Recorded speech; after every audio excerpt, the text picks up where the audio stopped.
Well, the state of Florida is looking to ditch OSHA. It's day 2 of that special session taking place right now in Tallahassee, where the governor is pitching a brand new plan. Fox 35 anchor Ray Vieta is in the Alert Center. And Ray, this plan could create an agency to replace the feds. Yeah, that's right, John. The State House is expected to pass that measure tomorrow. Republicans say it's in Florida's best interest to consider moving to a state that has a worker safety plan, but the federal government would ultimately have the final say.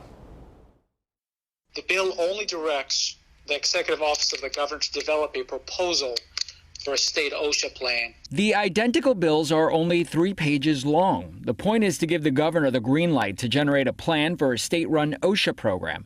The proposed legislation comes after OSHA issued a rule that would require tens of millions of workers nationwide be vaccinated against COVID-19 or regularly tested. Florida knows Florida better than Washington, D.C. will ever know Florida. The law does allow states to withdraw from federal OSHA.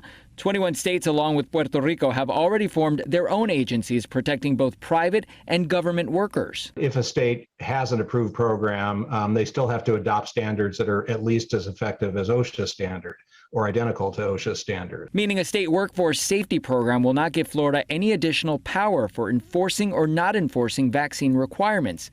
Florida would still need to comply with all OSHA rules. Florida would also have to come up with half the money that federal OSHA spends now in the state of Florida. Again, the feds would have to sign off on the idea, and if they did, a state-run program could cost millions in taxpayer dollars. However, it would also likely expand workplace regulation to include state and local government employees who currently have no protection.